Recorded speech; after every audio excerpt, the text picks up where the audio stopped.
GoToWebinar, Web Events Made Easy. Welcome to the webinar. You have entered as an organizer and may now speak to any other organizers or panelists on the line. When you are ready to begin the presentation, press the Start Broadcast button on the GoToWebinar control panel to allow all attendees to hear you. This system will notify you once you begin your broadcast. Hi everybody, I'm hoping you can all hear me. I'm going to go into the attendee list and see who's on, and I'm going to, if I can, get you to talk to me. We usually mute everybody to sort of cut down on the noise, background noise, but let me see whether I can unmute you guys. Oh. Hi, can you guys hear me? Hi Tracy and Leanne. Hi. And hello. And Ellie and Kathy. So you can all hear me clearly? Yes. Yes. Fantastic. Fantastic. We're going to start shortly. I'm just going to wait for a few more. We've got a few stragglers. So I'm going to mute all of you to just cut down on background noise, and we'll be starting in the next few minutes. Okay? Thank you. No worries.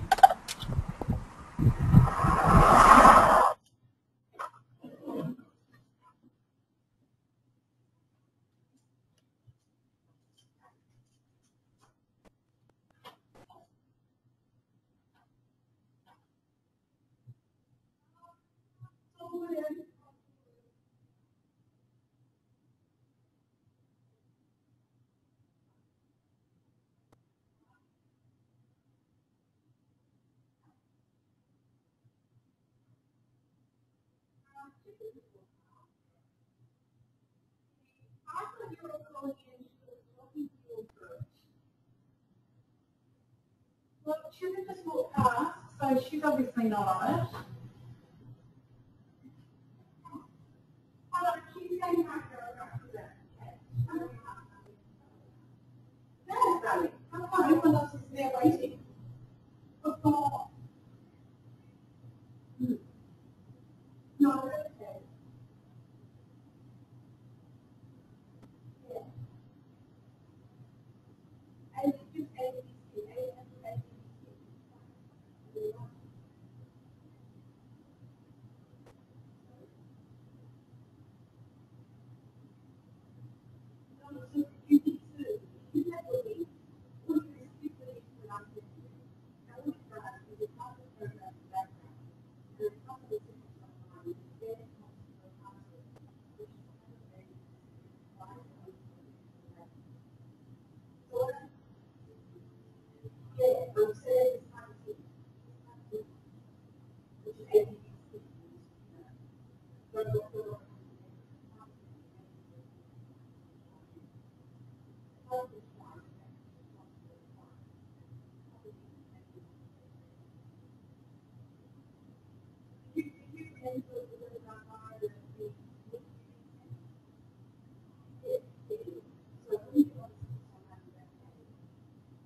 Okay, fantastic. We've had Kaz join us, so I think that's who we're waiting for. Kaz, I'm just going to quickly unmute you just to ask you a question. Hi, sorry I was late. I was upset. Can you see me? Okay, Or can I actually see myself? I can see your name, but I can't see too many more of your team though. I cannot see Catherine Galvin. Rachel Waters is on, and that's it. So are we waiting for the rest of them or what? Because I'd like to get started. I thought everyone was coming on. Jill, I can't see Jill. Hang on, there's a message for me. Are they all? Oh, Mel. Mel's there. Hello, Mel, there. darling. Hello, hon. Well, Mel, your name's not showing up, sweetie, so I'm not sure where you are. Oh, there you are, Melinda Cox. But I can't see Jill and I can't see Catherine. So Mel, do you know whether they're coming? Were they meant to come on too? Does anybody know? Let me unmute Mel. Sorry, team, the rest of you, that I just want to make sure that I don't miss out on anybody. Mel, I've unmuted you. Do you know where the rest of your team? Hi. Hi, Dals. No, hi, they should be here. Yeah, well, they're not. Yeah. I don't know what that means. I don't know whether it means that Actually, I should wait. Oh, goodness, look at me. Is it Catherine? Sorry? Is it Catherine? Catherine and also Catherine, Jill. and Jill, yeah. Right. So I'll send him a quick text. I think I'm going to start because I don't want us to be here till 6. So I'm going to start. Yeah, we'll start. I'm going to mute the rest of you. So I'll mute Kaz and Melinda. I'd like to start by saying welcome to everybody and thank you very much for making the time. I feel very much that it will be something that you'll really benefit from. I actually had to ask for this presentation because they hadn't really supplied anything, so they made it available to me. This is the presentation that I actually presented to the education department, and what's interesting is as we get into the webinar, you're going to notice that there's a whole lot of technical detail. I'm going to try and simplify it because I know that, for most of you, all of the technical jargon is not what you're interested in. You want to know how to get the product out there and into the hands of the doctors, which is fair enough. So what I am going to encourage you to do as we go through it is, if I'm losing anybody, that you put your hand up. So you'll notice on your panel that there is a hand that you can actually raise. There's also a little message box, and you can actually communicate through the message box. I think on your panel it would be called chat. So you can actually type in little messages for me at any point during the presentation. What I will do is, there's a message already. What I will do is I will stop from time to time just to check the messages and see, sort of what the concerns are. And then at the end of the presentation, I'll take a solid question and answer. We'll do a solid question and answer session. So Jill, this morning, she was coming. All right, well, like I said, thank you for that, Rachel. I'm not sure where the girls are. So we're going to get started. I am attempting to record this. How good the recording will be, I've got no idea. But let's start. I am so excited about Lytera. I cannot tell you how excited I am, especially when we actually start to look at the product and we understand why it's going to be so good for us. Someone's having problems with connections. Okay, so that's Catherine Galvin. All right. This product has been a long time in the research and development. They actually wanted to get a product that they could bring to market that was actually going to be something that doctors would be happy to use in place of hydroquinone. We all know that in the eyes of the doctors, there is nothing that comes close to hydroquinone. For a lot of doctors, Obagi Nuderm system is the gold standard.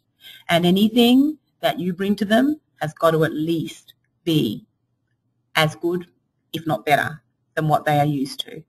And for the first time, the market is being brought a system that actually rivals and actually kicks Nuderm's butt, so to speak. So for the first time, we actually have a product that we can, or a system, I should say, and I'm using the word system deliberately because as we go through the science, you're going to see that it's not one product on its own that works the magic. It's actually all of them used synergistically.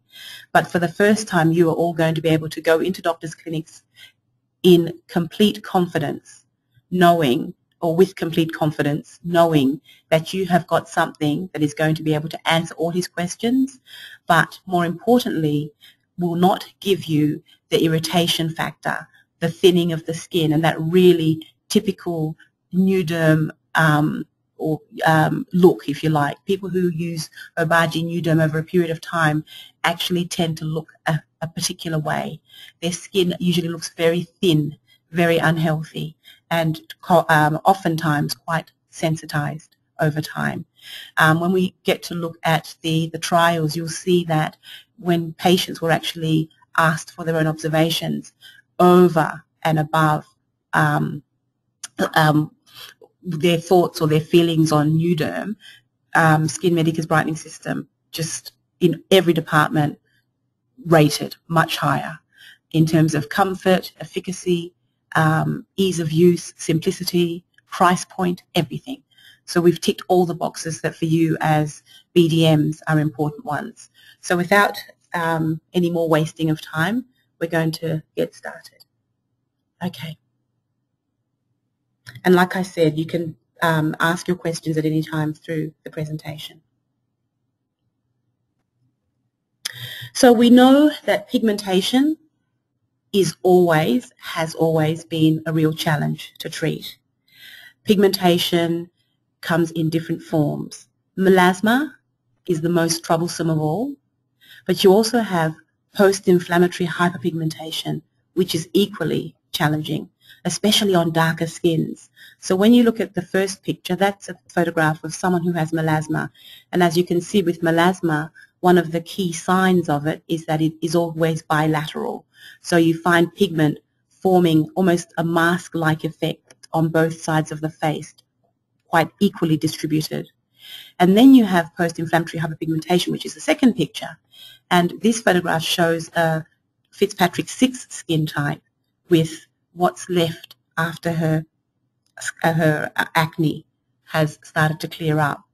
And oftentimes your PIH is a lot more debilitating for dark-skinned people than it is for fair-skinned people, because dark marks, I think, are actually more hideous than red marks. I don't know. I guess the jury's out on that one. But being a dark-skinned person, I cannot stand to have hyperpigmentation in this sort of form. I mean, even when I get my occasional breakout, which is, not often, but the great thing is because we've got great products and I use them all the time, I don't end up with PIH. But where I do have dark marks, I think that they show up terribly, and I think worse than if it was, pink on a white skin. And then the third picture shows age spots, and age spots are obviously something that we see a lot of in our aging skins. Our clients who have aging concerns usually present with these sorts of mottled discolorations on their hands, on their arms, anywhere on the body really that's exposed to UV. And then you have your ephelides or your freckles, and your freckles are common in your fair-skinned people who do not wear much in the way of sun protection. So these are your common types of pigment-free concerns. And we know that one of the things that clinicians need to stress is that when you are looking to treat, to manage, to try and resolve hyperpigmentation concerns, it is an ongoing, lifelong commitment. The patient has to be made to understand that there is no magic wand or no magic potion that is going to alleviate them of that pigmentation, even where they are using preparations that are prescribed over the counter, treatments in clinic, laser type therapies, doesn't matter what modality we're talking about, there is no long-term cure or fix. Where you have been able to have your pigmentation treated and where it has been minimized to your satisfaction, you still have to commit to using the right products and also to applying sunscreen. And I think that as clinicians, I think as specialists, product specialists who go into clinics, I think as doctors or dermatologists, that's one thing that really has to be communicated to the patient or to the client by anyone who is involved in trying to restore a skin that is suffering from hyperpigmentation. So as I've just talked about, there are different forms of pigmentation, and they are all influenced by different factors. Melasma, we know, is the hardest to treat because it's a systemic stimulated condition. Hormones are involved. We know that your age spots and your freckles are as a direct exposure to UV radiation. But we also know that without UV radiation, you are not really going to have the concern with melasma be as great as it is. So UV radiation, exposure to UV always exacerbates melasma. Wherever you have hormonal pigment, UV always plays a part.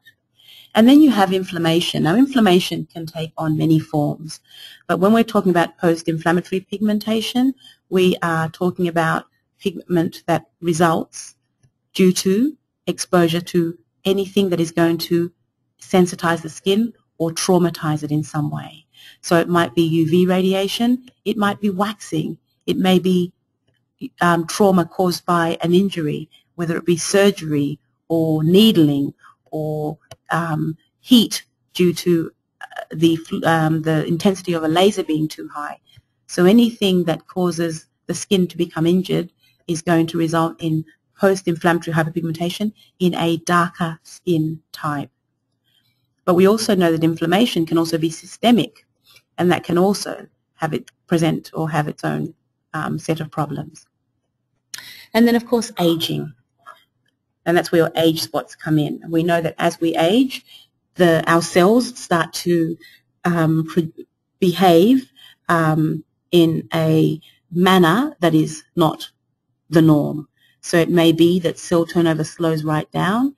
It may be that we have overproliferation in some areas. So with the melanocyte, we find with age that we can have an overproduction of pigment, we can have an underproduction of pigment.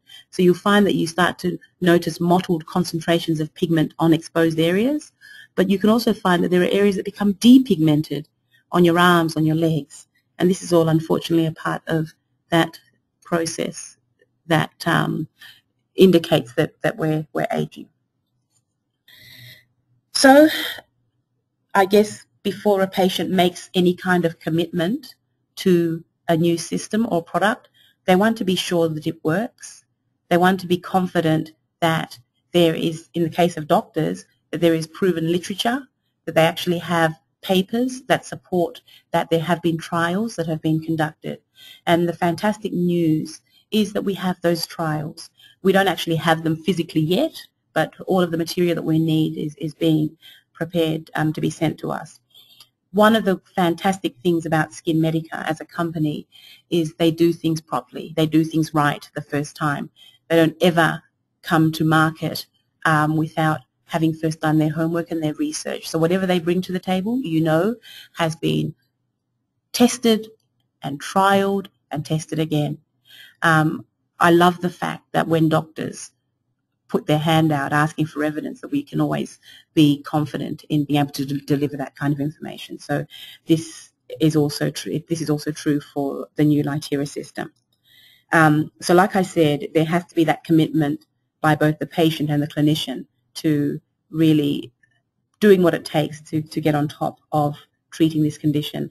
And that's why from the get-go we have to understand that the system is what gets the job done. I understand that some of you are asking whether we can have an individual product. I'm hoping that you don't go out with that mentality into the marketplace and try to pander to doctors' requests when it comes to that. If you go out, all of you united, a united front saying, no, this is a system and this is how the system works. All the tests and trials were done with this system. It sort of lends weight to the argument that, yes, the product is there, but to get the results you're after, it's got to be A, B, C, and D. So one other thing is, as we go through this presentation, when we start to have a look at the before and after photos, what you've got to remember is that this is just for home care. This is what they are doing at home. Now, to treat pigmentation, it's always really important that we look at what is available to assist in getting those results. So home care, above everything else, has got to be firmly cemented in place, and after they've used their home care for a period, they then move to the clinic to see what can be done. We know that when we treat or look to treat hyperpigmentation, a multi-modality approach is always going to be better and more effective than just one. All the conferences and the seminars and the talks that are done on pigmentation always point to the effectiveness of a multi-pronged approach. So we are setting we're starting the ball rolling by getting them on the Lytera brightening system, and they will not be disappointed with the results. And then where you incorporate peels, etc., it can only get better. So it is a very exciting very exciting system to start them on. So what we're going to look at now, before we actually look at the product itself, is understanding that pigment is not formed through one process alone. We know that pigmentation, when it becomes an issue, is the result of the melanocyte, or the pigment-producing cell, behaving in an undesirable manner, where it actually produces an excessive amount of pigment. Pigmentation is what gives us all our natural colouring, but hyperpigmentation is what we are concerned with. And anything that is hyper suggests that it is being produced in excessive amounts. And when we look at the causes of pigmentation, as we just saw, it can be through inflammation, it can be through hormones, it can be through trauma to the skin, sun exposure. So there are different reasons why pigment results. But each of those stimuli will always set off the same kind of pattern, where the melanocyte becomes activated in response to that stimuli, whatever the stimuli is, whether it's hormones, whether it's trauma from laser, whether it's being out in the sun too long. And as the melanocyte becomes excited, there are certain things within that cell that begin to happen. Messages begin to get sent for the pigment factories to be turned on, but they are turned on in response to some sort of message that that cell receives in the form of stimulus. Once that cell is turned on, we know that there are a lot of different steps involved for that pigment to be produced, because the pigment that is produced is then going to be injected very quickly into the skin cells. Now, some of you might have a very clear visual in your minds of what the epidermis looks like and the different layers of the epidermis.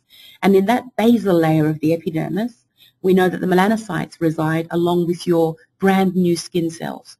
The difference between the two sets of cells is that the skin cells are the ones that divide. They divide, and through cell mitosis, which is cell division, we know that over time, one of them starts to migrate up through the layers until it forms our stratum corneum. The melanocyte, on the other hand, doesn't budge from the basal layer. It stays there. It's always there. But it has octopus-like arms called dendrites. And these octopus-like arms are channels for these pigment packages that are produced in the melanocyte in response to stimuli. And the octopus-like arms are able to push all of that pigment up into the different keratinocyte spaces, or into the spaces between keratinocytes, and the keratinocytes engulf that pigment. So we're going to look very, very soon at exactly how that happens. But once the pigment is taken up by the skin cell or the keratinocyte, we know its main function then is one of protection of the nucleus. The role of the melanocyte is to provide pigment that forms an umbrella over the nucleus of the skin cell to protect it from further trauma, because especially with UV radiation, that radiation spells death to that skin cell, or it's going to, if not kill it, cause mutation. And that's where, with mutation, we have skin cancers that we see very commonly in sun-exposed skins. Yeah? So we know, I'm sure all of us know, that Australia has the highest incidence of skin cancer in the world, and that is a huge, huge burden for us, because it means that not only is there a risk of dying prematurely, but most definitely, as we all know, there is definitely that premature aging that's associated with sun exposure, and in skins that are not designed or equipped to handle that kind of sun exposure. In my training, I always say that when you look at Australia, we have a predominantly Caucasian population existing in an environment not designed for Caucasian skins. The original inhabitants of Australia are Aboriginal people designed for this environment. South Africa is exactly the same, and so is New Zealand. You have got Caucasian skins in an environment designed for dark-skinned people. So in these three countries, you have an abnormally high incidence of skin cancers in the Caucasian population. So when we hark on about the importance of making sure that our clinics are giving sunscreen to everyone who comes in for rejuvenation, it's the only way that you can ensure that treatments are actually going to have any kind of longevity. Yeah, we know that 90% of aging is premature aging, and it comes from the sun. And sunscreen, I always say, is your #1 anti-ager. And that has to be everybody's mantra, really. Yes, IPL, laser, you know, your PRP, your peels, they're all fantastic. But they're nothing without sun protection following. So once the melanocyte injects its pigment into the keratinocyte, you then find that as those cells move through the various layers, they end up forming the top layer, the topmost layer of the epidermis, called the stratum corneum. And as we get older, cell turnover slows down. So if we're exposing our skins to the sun and we are aging skins and we're not exfoliating, then those mottled pigmented cells are going to sit there and sit there. And sometimes these pigmented cells can sit there for up to 140 days. So the idea is to make sure that we have exfoliants and retinol in our home care regime so that we can really help accelerate the exfoliation process, getting those pigmented cells up to the surface and then off. Now don't panic when you see this diagram. It's so funny. The educators, all of us went, woohoo, this is fantastic. You should have seen me. I almost wet myself when I first saw this diagram. I was so excited. I know, I'm very sad.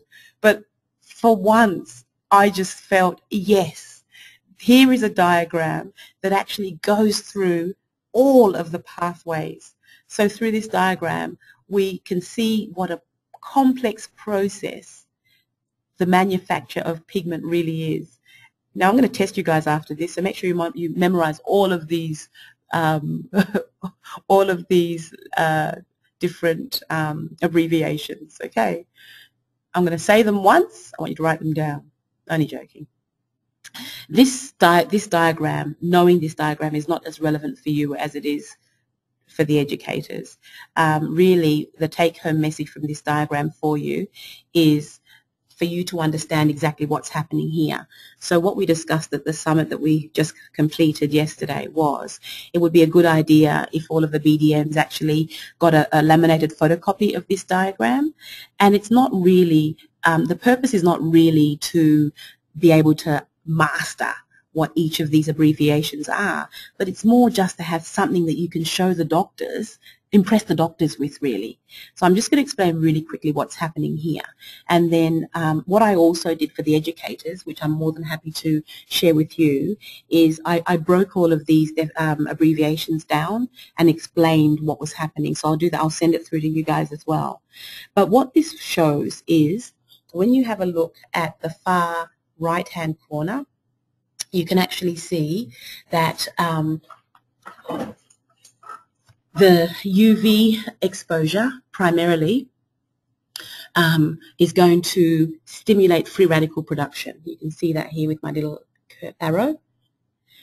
And as the skin is exposed to the sun or to UV, we know that the keratinocyte, when it's targeted or when it's exposed to UV radiation, goes through a few chemical changes, if you like. So the impact or the absorption of UV radiation sets off some sort of cascade, if you like. Now, what we have here is a process, a chemical process that occurs within a skin cell. So here you have the keratinocyte. All of this is the keratinocyte. And that chemical process that occurs as a result of UV exposure is what starts off the process eventually of communication between the skin cell and also the melanocyte. We have our inflammatory mediators activated. We have hormones activated. We have growth factors activated. We have cytokines activated. So all of these proteins and growth factors are activated in response to inflammation. And this inflammation is coming directly from the sun. As a result of exposure to this inflammatory agent, cells begin to communicate with each other. So the keratinocyte begins to communicate with the melanocyte. And this is what sets off the process. So it's almost like the keratinocyte is calling down to the melanocyte, uh-oh, I need help here. I'm being bombarded. I need you to do something. So through these receptors, you can see these little channels here, your growth factors and your hormones are able to send their messages into the melanocyte. And these messages kick off a process in the nucleus that begins the stimulation of the enzyme we know that is responsible for pigment called tyrosinase. Yeah? So tyrosinase is activated. There are melanocyte proliferating proteins that are activated in the nucleus. And all of these are activated directly as a result of the keratinocyte setting off alarm bells, if you like. So as tyrosinase is activated, what happens is it passes through the endosome, which is a storage vesicle, and it ends up, this is what I'm so excited about, it ends up causing the production of pigment in the melanosome. Now this is what's interesting. We only found out through this presentation that when we talk about the melanosome being our little pigment packages, there are actually 4 stages of melanosomes. Stage 1, Stage 2, Stage 3, Stage 4. But only stages 3 and 4 actually contain pigment. Stages 1 and 2 contain no pigment. Stage 3 contains some pigment, but it's stage 4 where you have your concentration of pigment that's ready to be shipped out of the melanocyte and taken up by the keratinocyte. Now what's interesting is we all know about niacinamide being a fantastic melanin transfer blocker. What that means is that the octopus-like arm of the melanocyte here, called the dendrite, is not able to inject pigment up into the keratinocyte because melanin blocks off that transfer. So I've often had questions, okay, so with all of the pigment that's then produced, what happens? And there's actually a biofeedback mechanism in the melanocyte that deals with excessive pigment or anything that's produced in excess. And this little vehicle here, called a lysosome, is actually a degradation unit. Anything that is not utilized is basically sent back to the lysosome, which is almost like a garbage or a waste disposal unit, and it gets rid of it. So the pigment that is manufactured ends up being taken up by the keratinocyte through 3 different pathways. One of them is through phagocytosis, where you actually have the melanosome engulfed by the keratinocyte.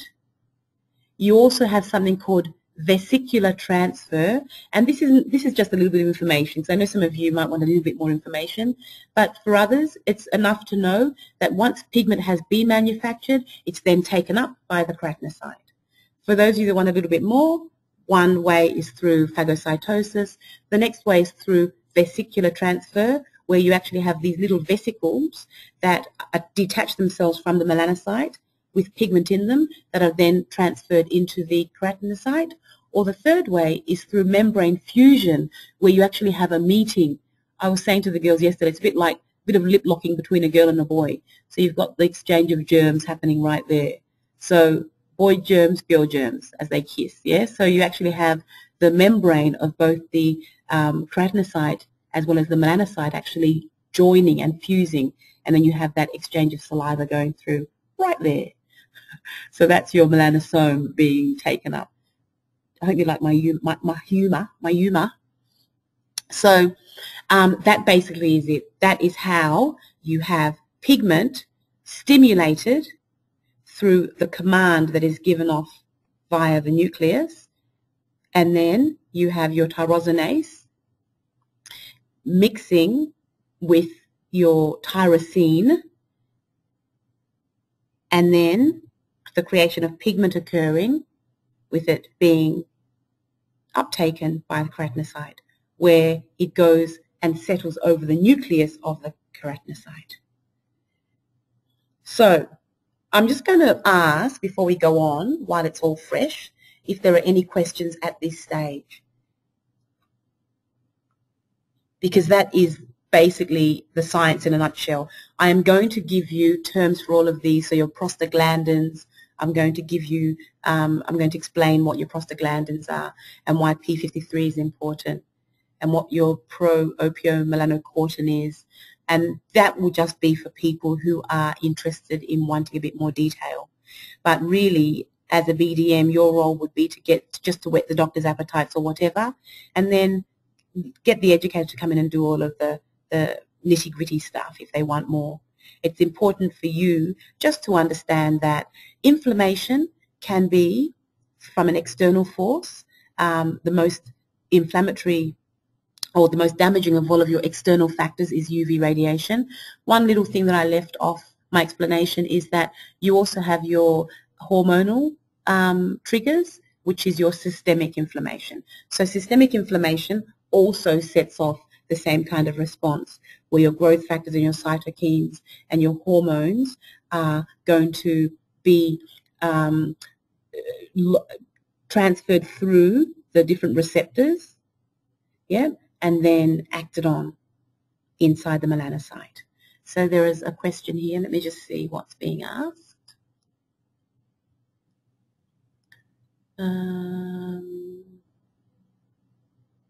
Just give me a second. You explain the process. Oh, I'm explaining the process very well indeed. Oh, well, thank you. Thank you, Kaz. Why do some companies think niacinamide is enough? Very good question.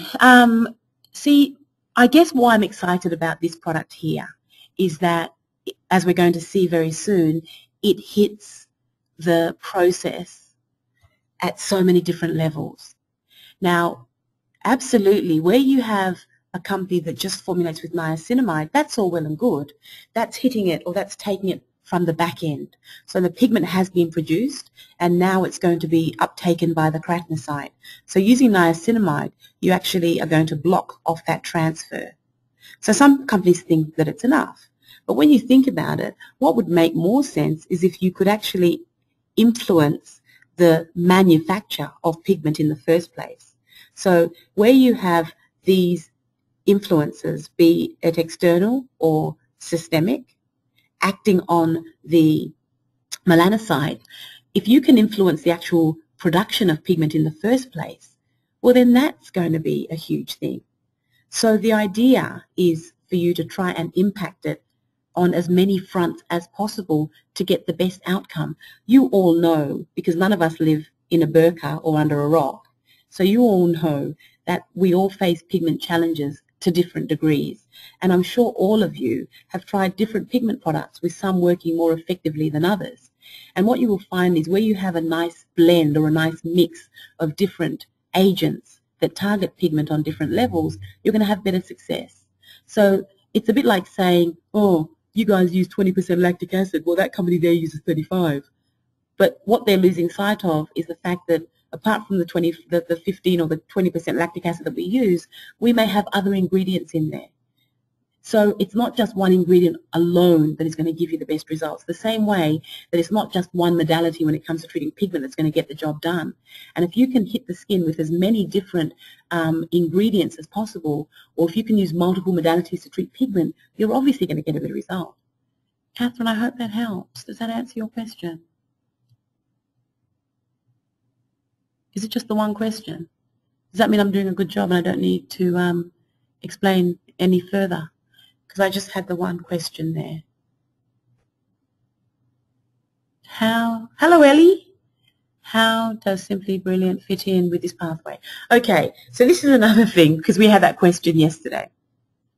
What we're trying to do here, we know Simply Brilliant is fantastic and we love it and blah, blah, all of that, yeah? But what we're trying to do here is we are trying to sell a system. So we can sell Simply Brilliant as a standalone product, fine. But this would be something that doctors are going to love because it's in a kit. Doctors don't want to now explain, okay, with Simply Brilliant, you now have to use the vitamin A, and this is how you use vitamin A, and then you need to bring in the anti. They don't want any of that. If they can get hold of a kit that they know works because it's got all the clinical data behind it, that you can give to a patient and say, use it AM, PM, everything that you need is in there. It's too easy. It's fuss-free. So that's the angle that we're taking, Ellie. We can sit down and we can pull Simply Brilliant to bits and say, yes, it does this, it does that. Absolutely. We know also that we get great results from the brightening system with from Society. We get great results from our pigment inhibitors from Aspect and Aspect Doctor. We know all that. But what we have got here is, apart from the obvious pigment inhibitors and the pigment blockers, we have got ingredients that are going to hit it on every level, as well as we have our vitamin A in there, etc. So what I'm saying is, I don't want you to now start saying, okay, well, this is better than that because it has X, Y, and Z. It's like, I mean, the whole comparison thing, I know for the BDMs, it's important that you understand what this does and what that does. But what I'm saying is, I don't want you to start to pit this against our other products as being better than because it's got. What I would like for you to do is to position it as a kit. This kit has been proven, when used in its entirety, to do better or as well as your 4% hydroquinone prescription strength products on the market. That's the angle. Because when you start to pull a product from a system that has been proven to work as a system, you're watering down the effects. The doctor just uses the product, the Litera on its own, and they go, well, I'm not very impressed. But it's the system that has been trialed, and it's that system that has kicked goals. So does that make sense? And if you need for me to sort of go through that, or if you have any questions around that, now is a good time. And then we're going to go in, because I want you to sort of be really excited to move to the next slide. Okay, so Mel is saying, yes, we kick their butt. Catherine, we do indeed. I get it. So we aren't just dealing with pigment once it's produced. No, we're not dealing with pigment once it's produced. We're dealing with pigment. We're dealing with stopping the amount of pigment that is going to be produced. We're also dealing with the amount of pigment that's produced, and we're dealing with how much pigment ends up getting into the skin cell. Now, the thing that I must stress is we are dealing with the overproduction of pigment. This in no way shuts down the melanocyte. What I am so excited about is that the FDA are finally coming to the table, and they have got their eye on hydroquinone. And they know that it's cytotoxic, and they know that there are adverse effects from it. They know all about that. They know that there have been, they know that there have been associated carcinogenic risks or associations with it. So all of those things mean that doctors are now scrambling around, almost being put on notice to find something else. But do you know what's fantastic? People power. The internet is a very powerful tool when it comes to people driving the decision of manufacturers. So you have people who are doing their own research, as we all do. If we notice any bump where it shouldn't be, we're on the internet trying to find out what that bump is. And we are the same the world over. People are very inquisitive, curious beings. So they are finding out by being on the internet that hydroquinone is falling out of favor. So they're now for the first time going to doctors and saying, I want something that doesn't have hydroquinone in it, or I read that hydroquinone isn't very good for the skin and can't be used long term. I don't want it. What else do you have? And that is what is driving doctors to start looking outside of hydroquinone. But for the diehards that want to use the Nuderm system, the Obagi, which is supposed to be the gold standard, well, guess what? We have clinical trials that actually show that this stands up and actually performs better, if not equal to, in some cases, better.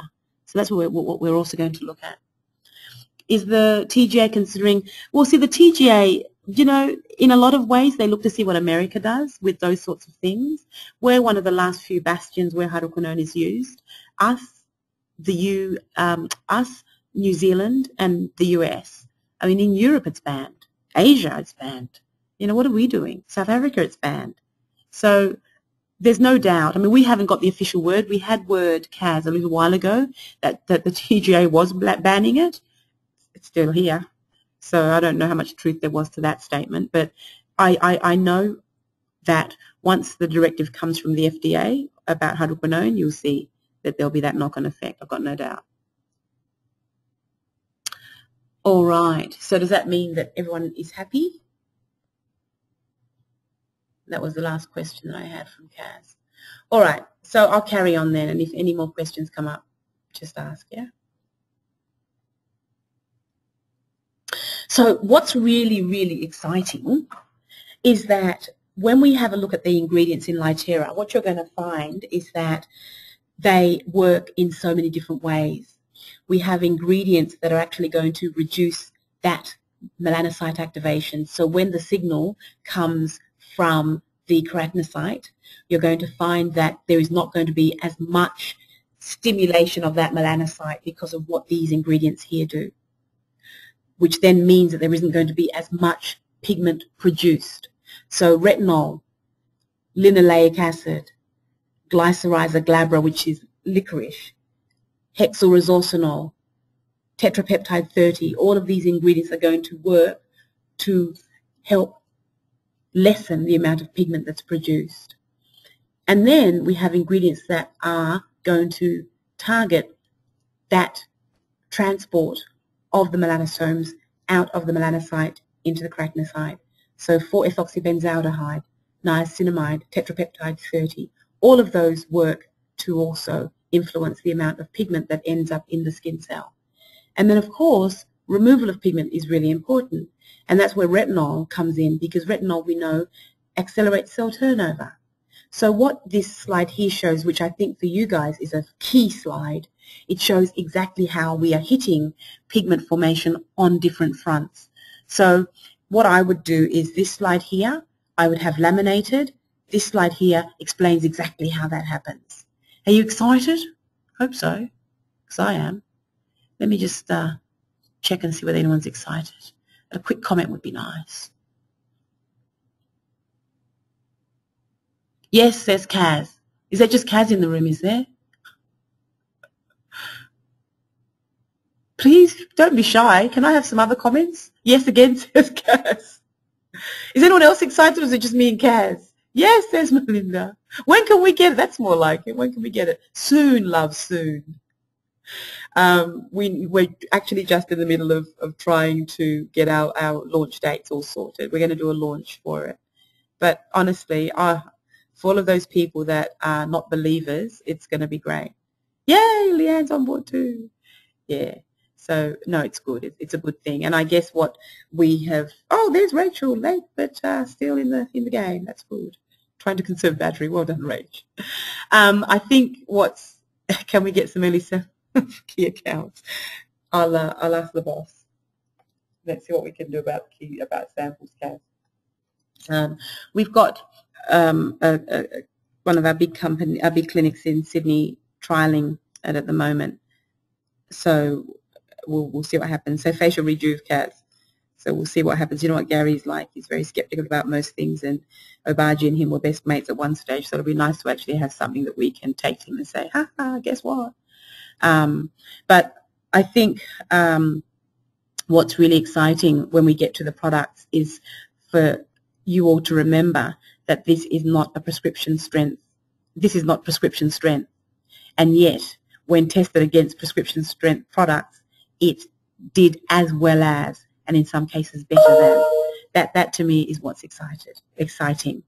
The fact that when we look at the Obaji system, a 7 product system, that they actually have 7 products with 3 being prescription, and up against them, our products that are all non-prescription, we shone. That's what's exciting. So if we aren't putting it against our other products, how do we position it to clinics who already have our aspect kits and so many of our current tyrosinase inhibitors? That's a good question, Catherine. But you're not wanting to take business away from Aspect or Aspect Doctor. What we're trying to do with this is explain that for people, they've used our products for a long time, and it might be that they've got stubborn pigmentation, or they're wanting to bring this on board as a kit. Not everyone's going to be able to afford to buy a kit, say. You're going to have people who are happy to do what they're doing because they like the results they're getting with what they're doing. There are going to be some that are going to be happy to pay for the kit and use it as a system. What I'm saying is, to do this product justice, rather than selling Lytira as a single product against pigment punch, you are best off having it as a system, because it did comparably to another system called the New Derm system. System is the operative word here. We've got Simply Brilliant if you want a single product. We've got Pigment Punch. We've got Complete Pigment. Do you see what I'm saying? I don't want you to take the brightening product out and have it pitted against them. It gets too confusing. Oh, yes, and this has 10 tyrosinase inhibitors and 1 transfer inhibitor. No, that's not the point of it. So they all work fine the way they are. If you want to try this system, these are results that were produced as a result of using these together. Catherine, I want you to come back and tell me whether that makes sense.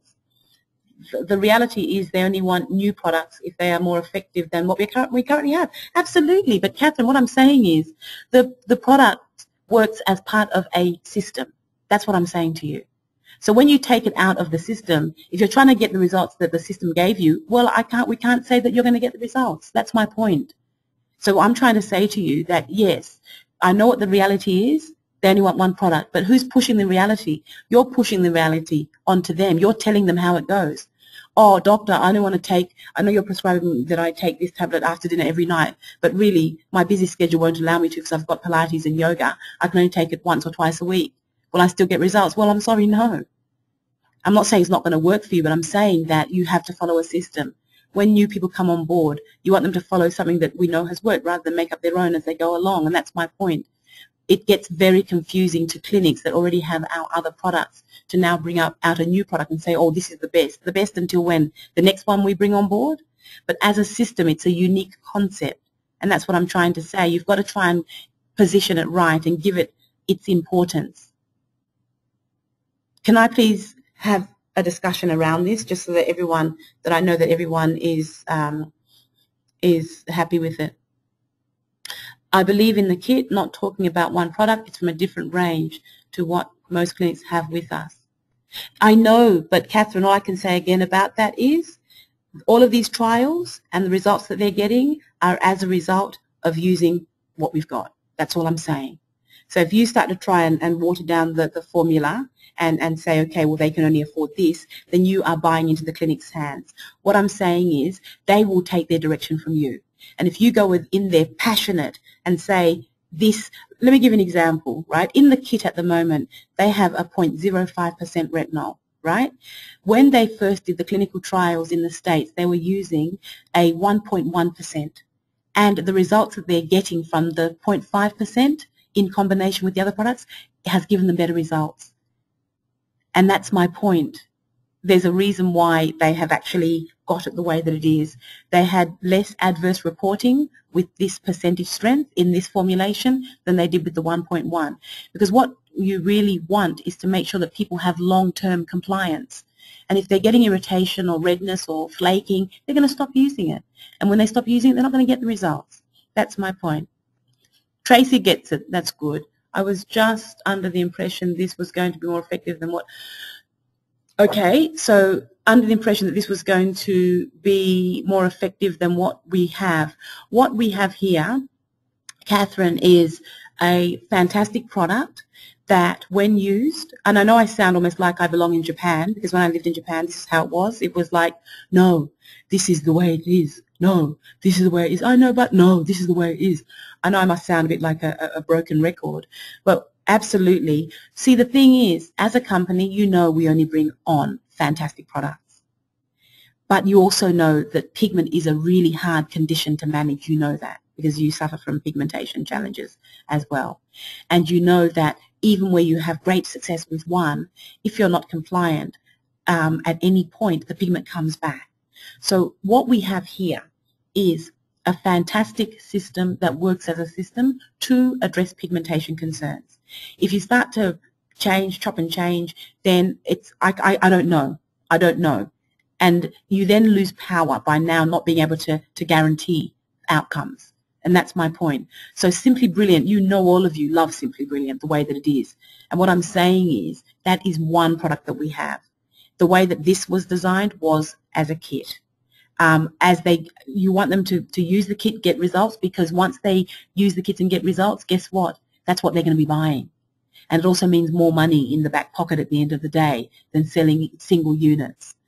People are going to say, well, I'm using oil of Olay. Can I just carry on with my cleanser? Oh, I'm using my supermarket bought sunscreen. It's cheaper. Can I use that? Oh, well, actually, I'm already using vitamin A from Environ. Why can't I stay with that when I use Lytera? It just muddies the water. And this we know in this, I guess, what's the word I'm looking for? In this, my English is gone. The way that this kit is, with the different products in it, 1, 2, 3, 4, you get results. You can guarantee it. All right. Oh, lots more. It's all coming flooding through now. Okay. I just want to be able to sell it in that way. I hope you mean you want to be sell it in that way, as in sell it into a kit into a clinic as a kit that way. Because I promise you, once you show them the information, you won't have a problem. What retinol in Lytera? I now understand. With retinol in Lytera, I now understand why they have chosen this 0.5%. Fantastic. In the kit. Compliance is the key. It is the key. And you're going to see when I go through the trials with you that they had very minimal adverse event reporting, but where they had adverse events, some people dropped out. And they dropped out because they had irritation. And that's the thing. If you start to get irritation, it's like, oh, well, here we go again. I always get irritation. I don't want it. Can you please explain what 4-ethoxybenzaldehyde is? Oh, bless you, Trace. 4-ethoxybenzaldehyde, for those of you who've been around for a while, will be a familiar ingredient to you. 4-ethoxybenzaldehyde is actually a food-grade ingredient, and do you know what? Try as we might, we have not been able to source exactly where it's from. We know it's food-grade. We know that it is a natural ingredient, but its source, I'll give you $1 million if you can find it. We're actually going to now go back to Skin Medica and ask, because we actually have it in another product, in the Complex, which is our rosacea cream in Skin Medica. That's where the girls will know 4-ethoxybenzaldehyde from. It's actually a prostaglandin inhibitor, and prostaglandin is actually responsible for vasodilation, and it inhibits the action of prostaglandin, so it stops inflammation, sensitivity, redness. But what they've found is that 4-ethoxybenzaldehyde also stops melanin transfer as well. And Skin Medica have patented 4-ethoxybenzaldehyde, so it can only be used as a pigment inhibiting ingredient with us as a company, with Skin Medica or by Skin Medica. No one else can use 4-ethoxybenzaldehyde as a pigment controlling ingredient. Does that help, Trace? Oh, bless you, Catherine. Bless you, love. Catherine will sell it in as a kit. Please explain the hexylresorcinol. Hexylresorcinol is an ingredient. I know you're thinking resorcinol. Its chemical structure may mean that it's a derivative of resorcinol, but it does not behave like the resorcinol that we've had banned from products. So if we just jump back, where is it? Sorry, just trying to find it. On this slide here, you will see that it's actually used in the formulation to help with controlling the production of pigment. One thing I want to say is that all of the ingredients have passed through TGA and they're compliant, so we won't have any problems there. Sometimes words or ingredients where they are words that we recognize, like resorcinol, can sometimes act as a bit of a red flag, and you think, well, what do they have resorcinol in there for? There are lab-derived ingredients that have been modified to perform certain functions and not others, if that makes sense.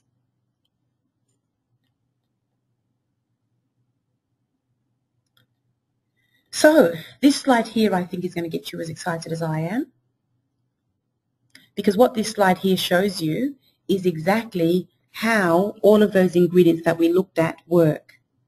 So when we think of what I explained before about the different pathways, using a multimodal approach, we know that once the skin has been exposed to UV, we know that as a result of UV radiation, free radicals are activated. So we use antioxidants to block the production of free radicals.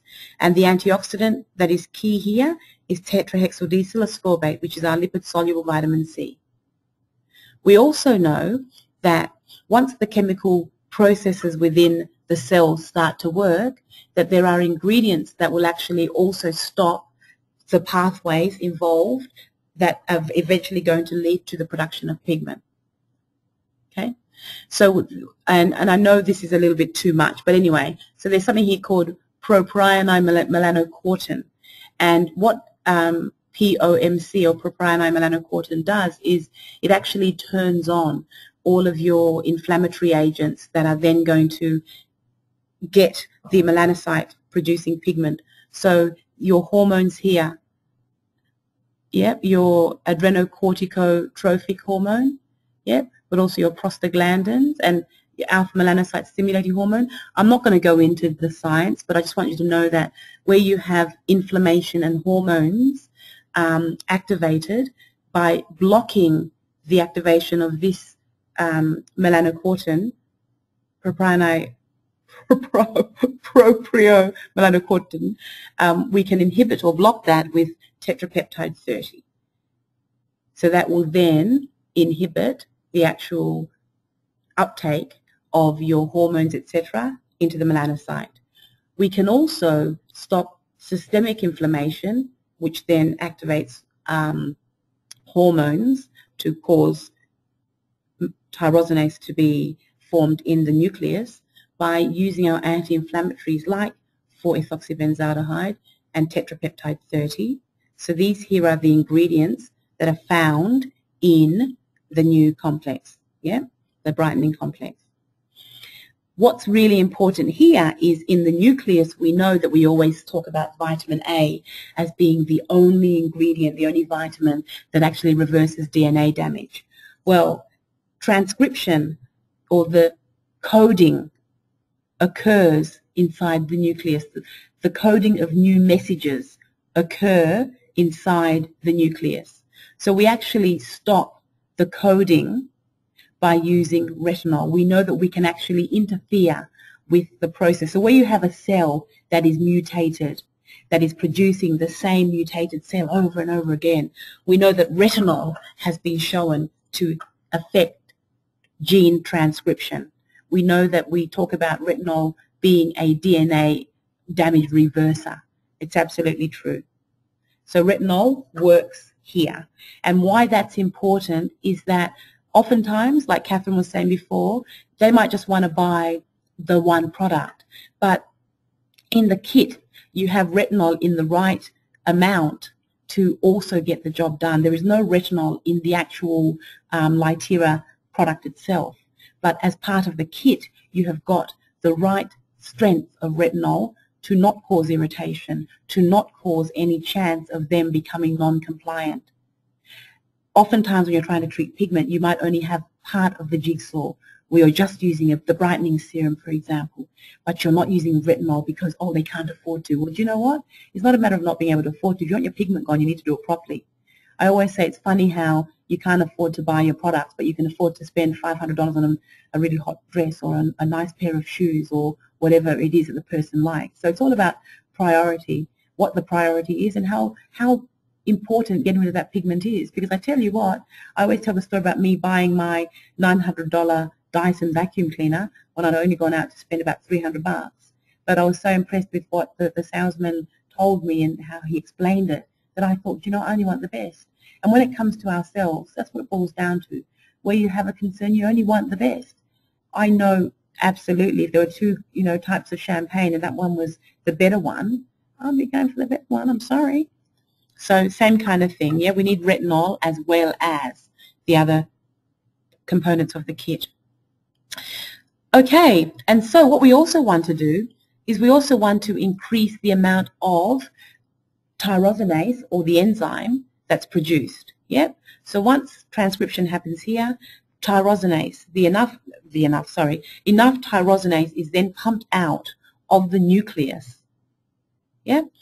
Where it's now going to be uptaken by the melanosome and with the help of tyrosine turned into pigment. But what happens is linoleic acid is going to reduce the amount of tyrosinase that actually ends up getting into the melanosome to produce pigment. So linoleic acid degrades tyrosinase. So there is then not going to be as much available for uptake into the melanosome where pigment is then produced. Okay? So we also have, with what is then produced, we also have licorice, hexylresorcinol, and tetrapeptide 30 that then are going to also be there, ready to pounce and stop the enzyme being produced as well. So that's another way that it's blocked. So what's missed out by degradation is then blocked by your ingredients here.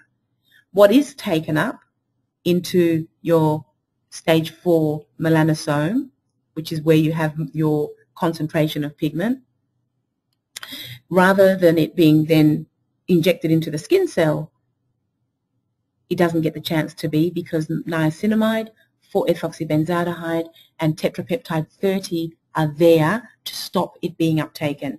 So whatever enzyme, whatever tyrosinase manages to escape from the nucleus that is not degraded, that is not inhibited, that is taken up by the melanosome and turned into pigment by the help of the peptide or the protein tyrosine, does not end up getting made into pigment. If it is made into pigment, its path is blocked, so it can't be taken up by the keratinocyte. Now, I'm just going to quickly check with you and make sure that I'm not speaking Dutch. Okay, so if there's anything that you want me to explain at this point, let me have your questions. Except I can't seem to activate this button. Hang on. Try again.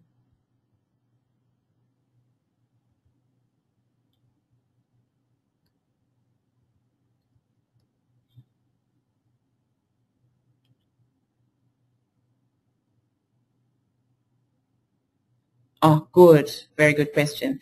So Mel is asking, what about existing pigment or older pigment? Fantastic question. Can I just say to you, for those of you that hear things like, oh, vitamin C is a skin brightener and it fades pigment. Vitamin C, nothing fades existing pigment. Once pigment has been uptaken into the cell, it's already in the skin cell. The only way we can get rid of it is via stimulating cell turnover. So our focus has got to be in preventing new pigment from being produced and uptaken into the skin cell. Because once it's in, oh, excuse me, big burp, sorry. Once it's in the skin cell, as you can see, there ain't nothing we can do for it or about it apart from exfoliate it off the skin. And that's where we go in with our hydroxy acids and our retinol and our chemical peels to move the process, speed up the process of getting those skin cells that have been stained with pigment up through the various layers of the epidermis off. And then we start again. So you are interfering with the production of pigment and the uptake of it into the skin cell, because once it's in there, the only way we can get rid of it is by exfoliation in some form. Does that help? So that's a good question. Rightio, I'll be starting my lactose series tonight. Yes, you will, baby girl, if you want that pigment gone. Once the pigment's sitting in those cells, you need to exfoliate. You need to have your retinol in there so that you can accelerate cell turnover. You need to get those pigmented cells lifted. Any more questions before we continue? Okay, so we'll carry on. Is it all making sense? Can I just have a yes or a kinda? Is it all making sense? Yes from Mel. Yes from Tracy. Yes from Ellie. Oh, big yes from Ellie. Has everyone else gone to sleep? A lot on that side. On that slide. Good. Excellent. Good, good, good, good. Excellent. I just don't want anyone to feel left behind, that's all, because it's really important that all of you embrace this and that you understand it. Still awake? Oh, yes. Yeah, it's important that you understand it. Perfect. Good. Okay. So I want you guys to feel excited and to know you've got an awesome product on your hands. I think with Skin Medica's commitment to us and just letting us know that there's no way they're taking this account from us, that should really sort of get you excited again. I know that we'd all sort of gone off the boil a bit and we're a bit cautious because we weren't sure whether there was a time frame before they'd snatch it out from under us. But no, we've been given very, very firm assurances that it's here to stay. So I think we can go out there and make some noise with this. Good-o. All right, so moving on then. So what we're going to look at really quickly, and I'm not going to really labour over the clinical trials. We haven't got the white papers yet, but they will be coming. But what I wanted to show you was that they actually have conducted extensive trials. What's really fantastic is that apart from doing their own clinical trials in the States, they've actually created an opportunity for their distributors worldwide to also be part of the clinical trials. So all the distributorships worldwide have been given the opportunity to have the products trialed by their key doctor accounts.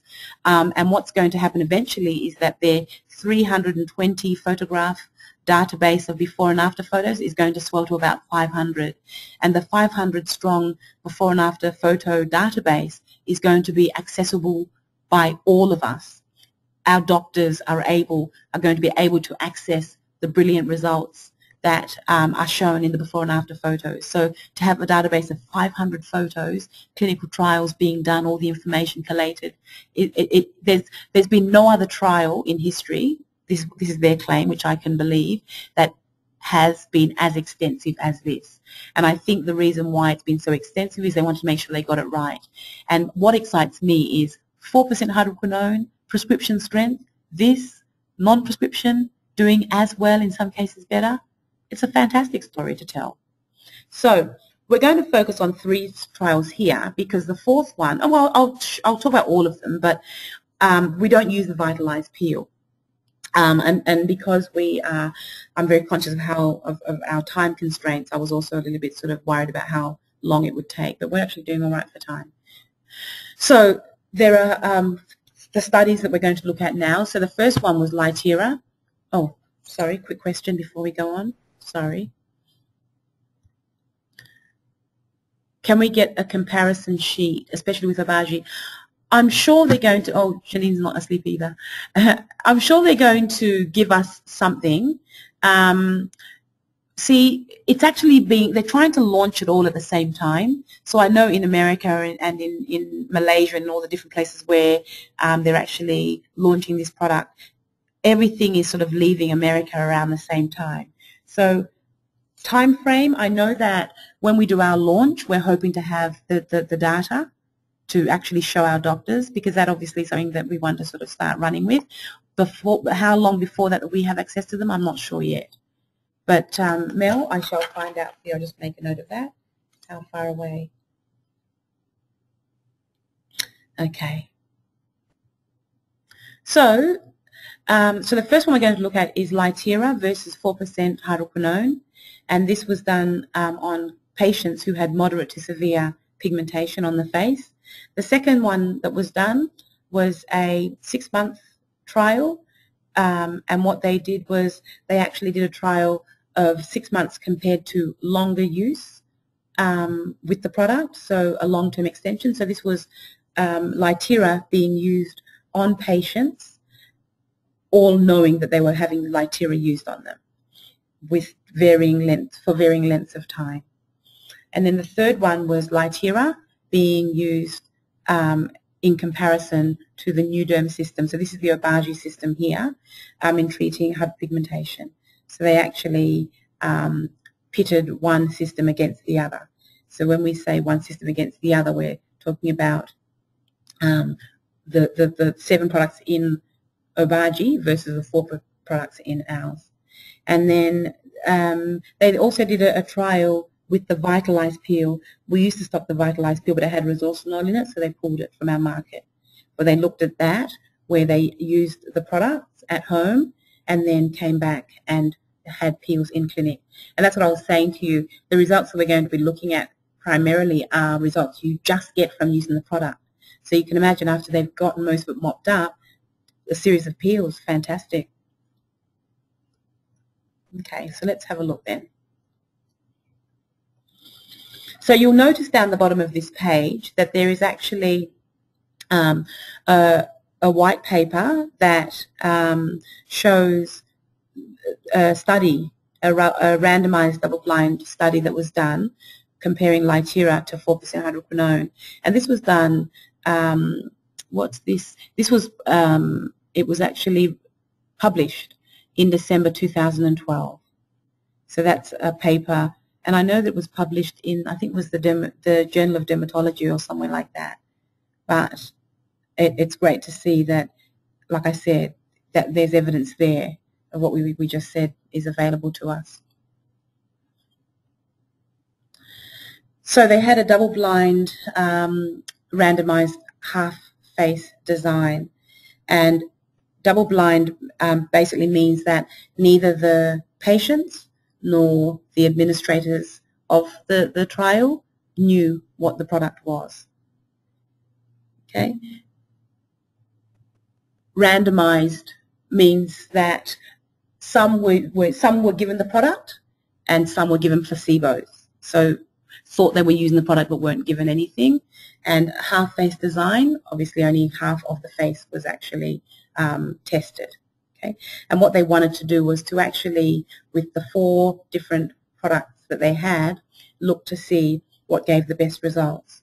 Whether it was one formulation that had 0.5% 4-ethoxybenzaldehyde in it, whether it was another one that had 1% 4-ethoxybenzaldehyde, so using 4-ethoxybenzaldehyde as the key inhibiting ingredient. It could have been niacinamide, but in this case it was 4-ethoxybenzaldehyde, or whether it was Lytera, which is a different formula or product, ingredient formulation with 0.5% 4-ethoxybenzaldehyde, or whether 4% hydroquinone was on its own was comparable. So here you've got 4 different types of agents that were used, and their results are going to be compared. So the study took 12 weeks, and they basically had people come in, fill out all the paperwork at baseline, which is the starting point. They then assess them 4 weeks later, assess them again at week 8, and then at week 12. And their subject was a female group, aged between 30 and 65, and the concerns that they had were moderate to severe facial pigmentation, and they only went up to Fitzpatrick 4 in these studies. And basically they were given the product to apply to whatever side of the face was selected, and they used the product twice a day.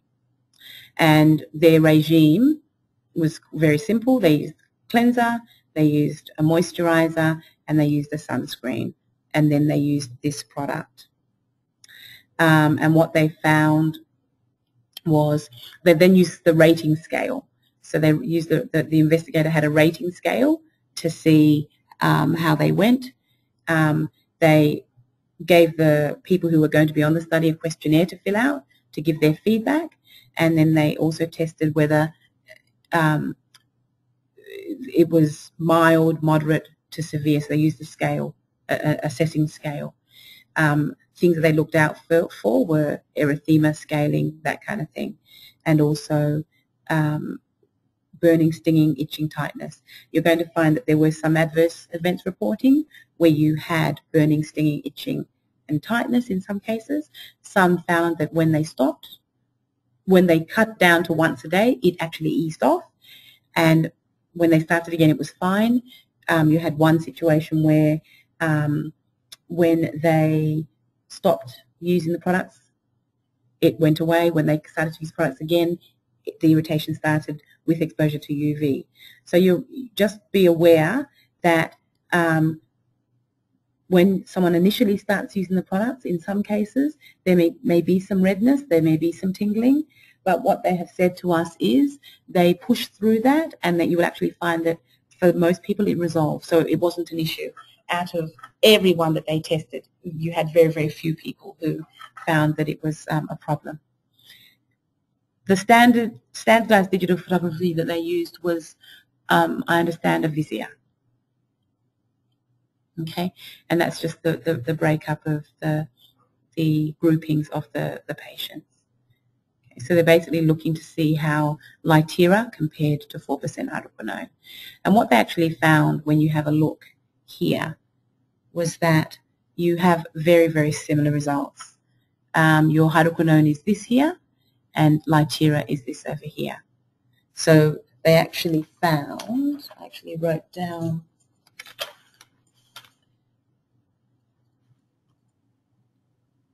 so they found that there was a significantly, there was quite a significant improvement in overall pigmentation. In the case of Lytera, there was a 19% improvement. In the case of hydroquinone, there was a 23% improvement.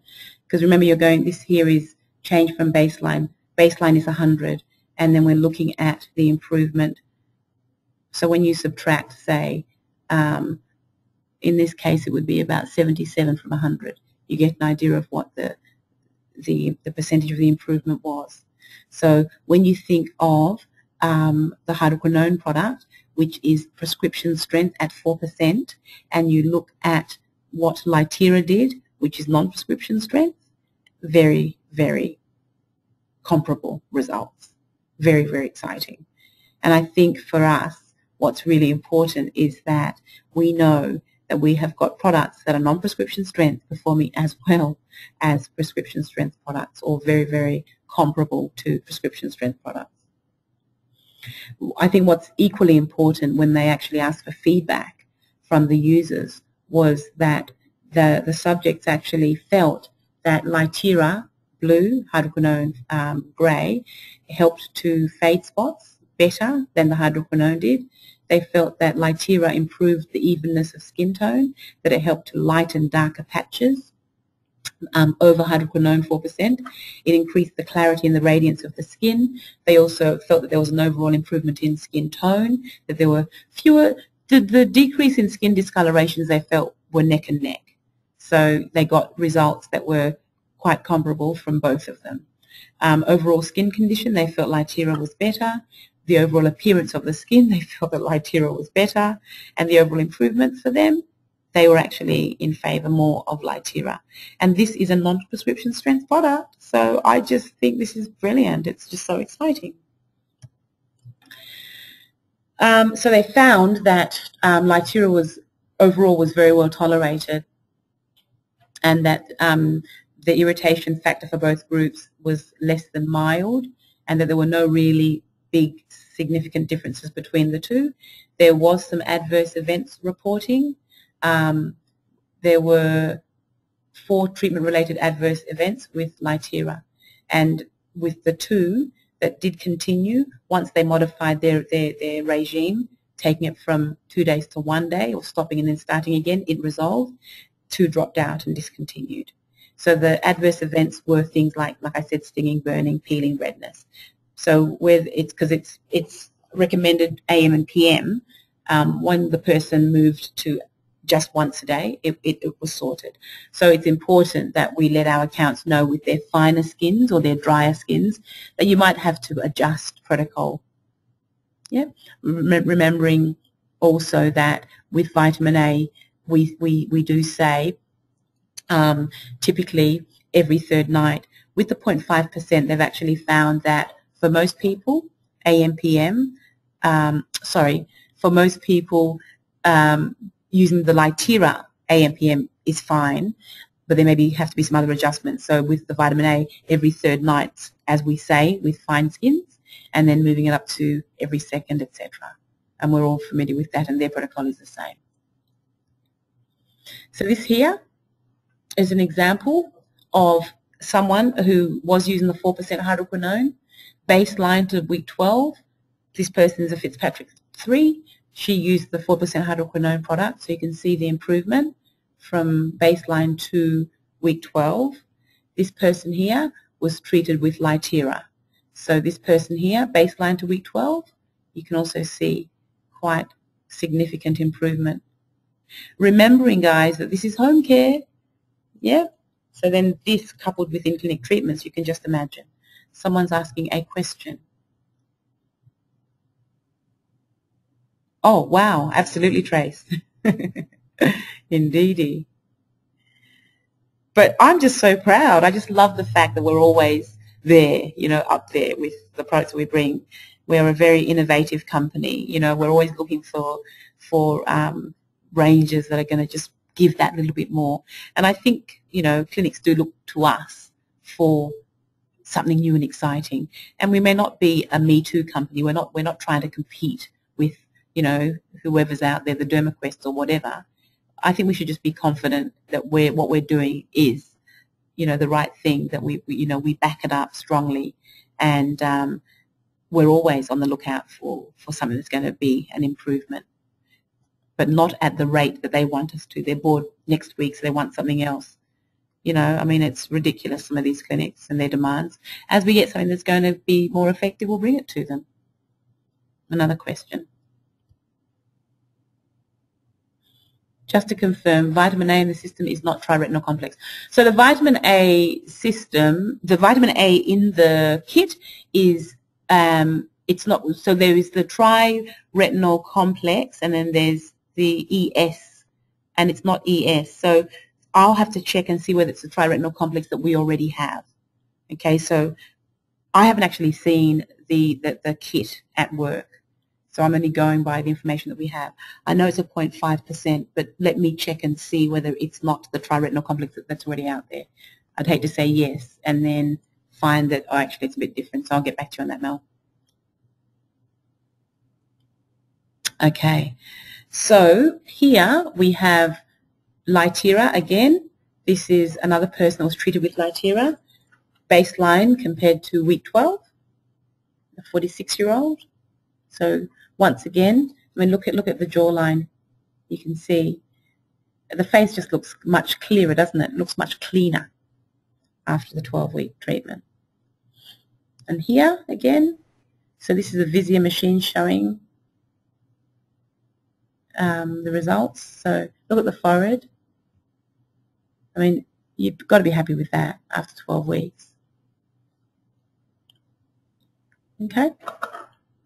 So what they concluded was that the Lytera Skin Brightening Complex produced significant reductions in overall pigmentation at week 12. At week, hang on, I've just pulled this down. I've got something blocking me. At week 4, with continued reductions through weeks 8 and 12. And they found, in conclusion, that it was comparable to 4% hydroquinone, which is prescription strength. So they found that there were no significant differences between the treatments in the overall scores.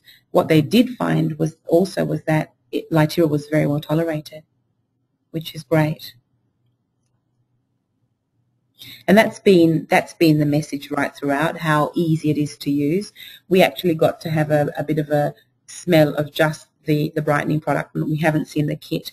But it's, oh my gosh, it's a really elegant formulation. The bottle that it's in is very similar to, I don't know whether you've seen it. Some of you might have seen the presentation, so see what it looks like. So it's in a bottle that looks like the Recovery Complex, but it's a nice pearlized cream color, and the actual product itself is like a light sort of mousse, creamy mousse. Smells divine. It smells very much like complex smells, so that 4-ethoxybenzaldehyde ingredient in there I think is what gives it a smell. But it smells very pleasant, but it's very, very emollient as well, so it's very hydrating and nourishing. A lot of pigment products, as you know, or systems actually have quite a drying effect on the skin. This won't. So the next study was a study that was done over 6 months, and this was to see how well tolerated Lytera was. So it's just Lytera that is actually being trialled here to see what its results are with long-term use. Okay, so these people had pigmentation issues. They did a 12-week study, and then they extended it to 18 and 24 weeks. So you've got baseline when they first visited, the 4-week, 8-week, 12, and then the long extension, 18 to 14. Much broader age group this time, 18 to 65. And they actually went up one step higher and included Fitzpatrick 5 skins as well. Once again, the face was what they concentrated on, and a very small amount of the Lytera product was applied to their skin twice daily after cleansing, and then they followed through with a moisturizer and sunscreen. And what they actually used as their assessment scale was an assessment indicator called MOPASI, and with this actual measurement system, you actually have a lot more of the face covered than you did with the old MASI system. So the face was divided into 4 units, including the forehead, the nose, the upper lip, chin, left cheek, periorbital, right cheek and periorbital. So I'll show you a picture of that in a minute. Okay. This here is the MASI compared to the MOPASI, which is the new system. And you'll see when you look at them that with your MASI, I don't know if I'm pronouncing it right, you've got the forehead. Here they've got the right malar and they've got the left malar. Here they've actually got the periocular region, so you actually have more covered. There it's just round the eye, just there. So this gives you a little bit more of an extension. They also, so that's on both sides. So here they have the nose included in those circles. Here they actually have so they've extended this out to sort of be more around the orbital area, and then they have the chin, the lip, and the entire nose as another area of coverage. So they actually, if you have a look, they actually get more of the face covered in with the MOPASI than they do with the older system. Hope that makes sense. So they use the MOPASI system for that reason, for, I guess, more extensive coverage of the areas of the face. Okay, so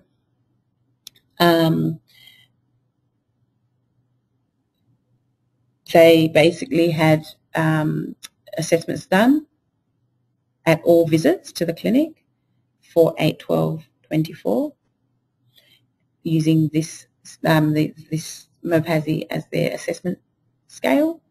They graded, their assessment was graded from 0 to 3. Okay, so what kind of pigment did they have? Oh, also, what did they find with the use of the product? Was there scaling erythema? Was there any burning, any itching? Of course, the patient got a questionnaire, and that's what we've done with the clinic that we're trialing, who's trialing the product in Sydney. The patient has a questionnaire that they're going to fill out as well, and of course, standardized digital photography was also taken.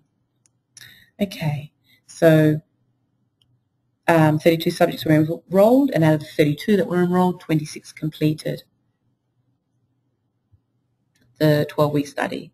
5 subjects were lost to follow-up, and 1 discontinued due to mild stinging, burning sensation. And then you had 10 who then went on and carried the study to 24 weeks, and then 8 completed for the additional 12-week extension, and then 8 completed the entire. So there you go. So that's the numbers of people who were enrolled in the study.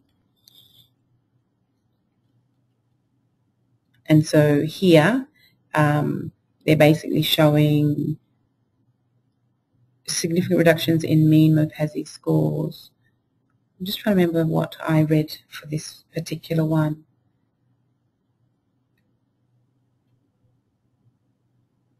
I'll be honest with you, I can't remember what we're looking at here, because I know that this one here is everybody.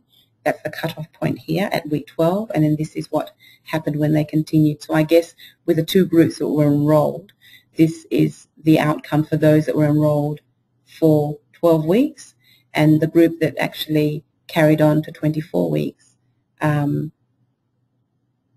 you then had further improvement in pigmentation, in the removal of pigmentation, so improvement in hyperpigmentation.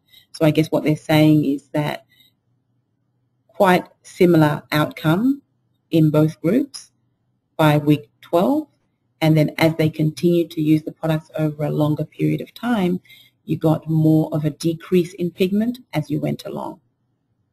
So what they're saying is the longer that you use the products for, the better the outcome is going to be. They found that Lytera was well tolerated.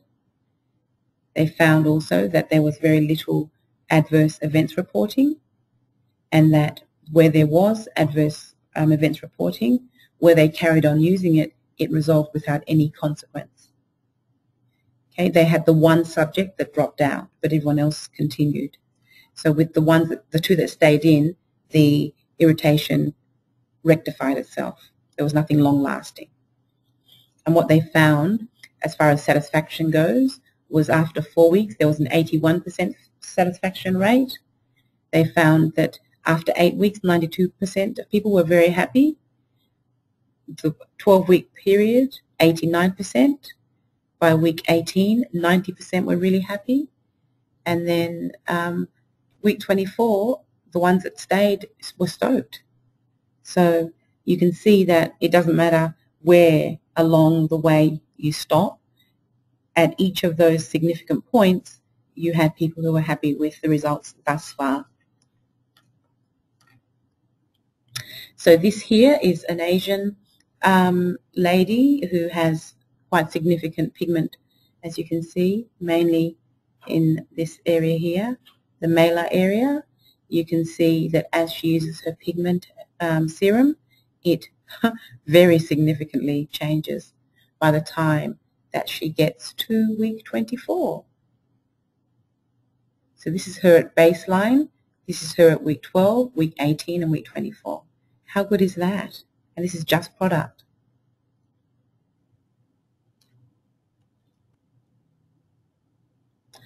So the conclusion was that Lytera significantly improves the appearance of facial pigmentation. Okay? So they had significant reductions at the varying stages of the treatment. It was well tolerated, and there was high patient satisfaction. Study 3. This is now testing the Lytera brightening system with New Derm. So this is now where you have your 4 8-part system being tested against Newderm's 7-part system, the Obagi system that everybody knows about. So here a randomized investigator-blind parallel arm comparison study was done. Okay. And what they did was they compared the efficacy and tolerability of SkinMedica's Lytera skin brightening system to Obagi's Newderm system. And it was done in people with facial pigmentation and photo damage. Okay, and there were 40 people that were enrolled for the trial, 20 using SkinMedica and 20 using the Obagi system. And the subjects could be either sex, male or female, with concerns around pigmentation. Okay? And they were really obviously looking for people with significant pigmentation, more moderate to severe, and in the age brackets of 35 to 55. Once again, Fitzpatrick 1 to 4 this time. 12-week study. They then assessed at week 4, week 8, and week 12. And in the SkinMedica system trial, there were no prescription strength products. They were all non-prescription strength. They had the cleanser, they had the brightening complex, they had the triretinol ES complex. So this is what I'm saying to you. When they revised it down to the 0.5%, they actually got even better results than they did with the ES complex. That was my point. So the original trial was done with the ES. The trials that they've done since have actually been better.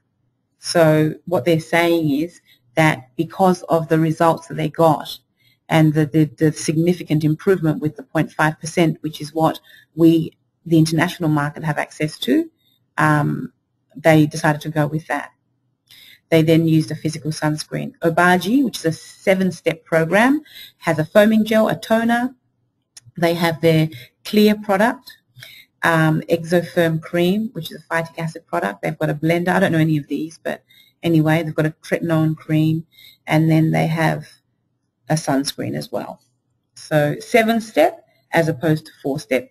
People with busy lives, if you can get it done in 4 steps, I'll take it, thanks. So this is basically what we're looking at here.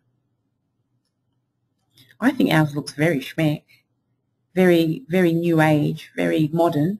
This looks a bit like it belongs in the 70s, to be honest with you. I'm not sure what you think, but a bit old-fashioned packaging, just quietly. So these are the two systems. Let's have a look. So they obviously use the Mopazi index again. They evaluated the pigmentation, obviously checking to see what the response to the treatment was, and they had their indicators. Okay, how much photoaging was visible on the entire face, what the feeling on the textural feeling on the skin was, rough, what the coloration was as well, checking to see how well tolerated the products were there any adverse incidents reports, redness, burning, stinging, and what the patients themselves felt about the trial. And what they found in conclusion after the 12 weeks was that the Obagi product, which is purple, and the SkinMedica product, not much difference at all. How good is that? And this is, I keep saying it and stressing it, a prescription strength product versus a non-prescription strength product.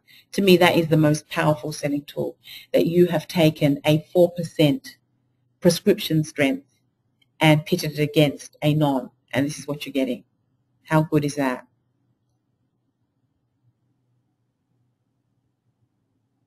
Have you got cost comparisons of the systems? Mel, I know that Heather is working out all the costings for everything. I know that we, obviously the Australian pricing will be different to the American pricing, but I know that we do have, or we will have a sheet with the Obagi costings on, but you've got to remember, I mean, I could easily give you a costing sheet comparing the Obagi and the SkinMedica US pricing, but that does nothing for us here. And even if we got a costing sheet for American prices for Obagi, can we get one for Australian price, for the Australian pricing? I don't know. You know, I don't even know how many clinics still stock Obagi after the formulation change that happened not long ago. We're definitely going to get a costing sheet for ours. question. Let me see what the comment is. One of my clinic stocks. Yes. Okay, so get the prices. Yeah, that'd be great, Mel. That'd be great. Good, good, good. All right.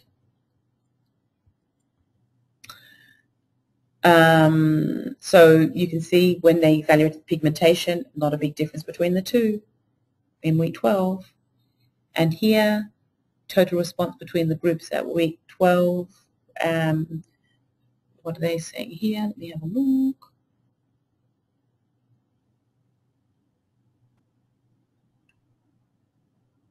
Total response to treatment, no significant differences. I'm just trying to think what this slide here means. Excuse me while I try and work this one out.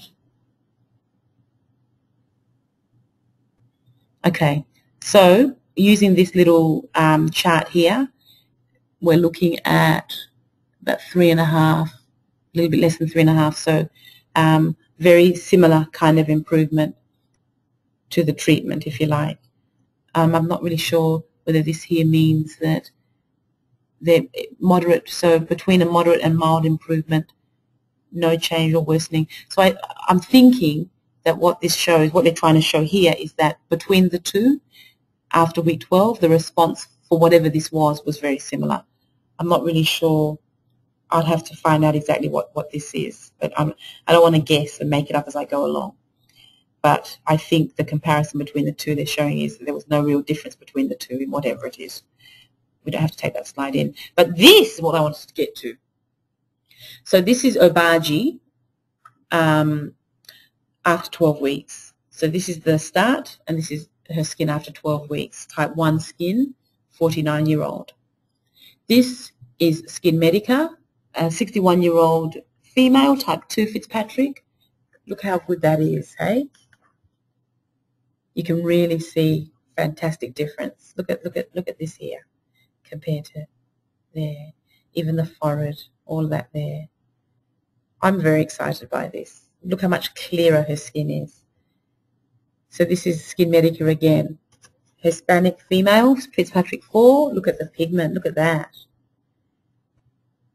Yeah, and then look here. Look how significantly reduced that is. So it's great to have such clear pictures, isn't it? So for both regimens, mean scores for erythema, burning, stinging were all at mild or less. So there was no irritation that was, significant irritation that was reported. So what they found was that in the study there were 4 treatment-related adverse events, 2 using the Lytera, where you had a case of moderate itching, swelling, redness, and this person felt they couldn't continue, so they dropped out. And then you had the other one with moderate irritant contact dermatitis. It then corrected itself. It righted, so it wasn't any sort of long-term adverse effects reported. And then you had moderate erythema. So where you did have the adverse effects, they resolved with no lingering adverse conditions or side effects. So when they were asked about what their thoughts were on the effect on improvement in pigment, do you feel the hyperpigmentation in your face is, so they basically gave their scores. So 3, very much reduced, 2, much reduced, 1, slightly reduced, or 0, not reduced. You basically had the comparison figures. I'm just going to pull this down. Give me a second. So you had Skin Medica against the Obagi. I felt that the products were convenient. Oh, yeah. So this is a comparison. So some of them felt that there was more of a significant improvement in pigmentation with Obagi. Yep. So just under 1.5 here, and Obagi was, what about maybe 1.7? What about 1.4 to 1.7? And then when they asked how convenient the system was to use, a system of 4 compared to a system of 7, you had the question being asked, or the statement, the feedback was, I felt that the products were convenient and easy to use as part of my daily skincare. So you had 2 as strongly agree, 1 as agree, -1 is disagree, -2 disagree strongly. And look here, you had about 1.5 saying that they strongly agree. So you have 1.5 here. So that means that they sit between strongly agreeing and agreeing. Obagi system, they agree. So we performed a lot better in the convenience stake. In assessing pigmentation, they felt that the Obagi system did moderately better, and that's fine in this particular instance. Remembering, of course, that when we looked at the before and after photos, you could see a fantastic improvement in the Skin Medica products that are not prescription strength, and that's what I keep coming back to. So both Skin Medica Lytera Skin Brightening System and Obagi New-Derm System significantly reduced facial pigmentation compared to baseline. So we've worked that out. Both treatment regimens showed significant improvements in global photoaging and sallowness compared to baseline. They found that at week 12, only the Obagi group showed a significant reduction in tactile roughness. There were no significant differences between the treatment groups for all investigator efficacy assessments. So what they're basically saying is that when you compared Obagi to the Skin Medica system, you got a very, very similar outcome. And that, I think, is a take-home message, that with Obagi used for the same amount of time, Skin Medica performed as well as, if not better, on most of the fronts. So you find that of course, we found that there was a bit of a difference, a bit of a greater improvement in pigment when you compared the two products in some of the assessments, but you also found that the convenience of use was scored higher for Skin Medica. But when you look at these two ranges that have a very similar outcome, and you know that one can be used long term, there's no having to stop after 3 months, there's no rebound pigmentation, there's no toxicity issues, there is no sort of contact dermatitis and other issues that are associated with long-term hydroquinone use. They are all positives. If doctors are looking for an alternative to hydroquinone, that is going to be a simple system, that is going to be easy to use without your adverse effects, they're going to go with that. So when they did the questionnaire, got the patients to fill out their questionnaire, the subjects in both treatment groups noticed improvements in skin color evenness and pigmentation. For convenience, Skin Medica group consistently rated the regimen more convenient. And of course they'd rate it more convenient when you've got fewer products in the system. Okay? Ooh, I did very well. I was saying 5:30, but you know what? This just allows us a lot of time for discussion. So that is basically everything. I'm concluding our Skin Medica Skin Brightening webinar as far as all the technical information and the clinical trials go. But we now have half an hour, 20 minutes, 15 minutes, whatever you like, for me to answer any questions that you may have. So the floor is open. Let me have your questions. I hope you found that informative. I hope you feel excited. This isn't a Mickey Mouse product. It's going to be fantastic. I know it is. And the fact that we have been given the opportunity to get it out there is it's a wonderful opportunity, and I hope we don't squander it. Can't wait to use the products. Leanne, take a number, love.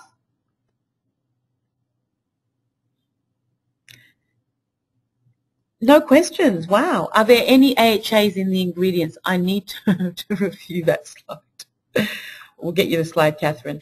No, so there are no AHAs in it. The retinol, because retinol is it's an ingredient that promotes cell turnover. I'll just go back to that slide and show you. You'll find that they have retinol used in 2 areas, way back.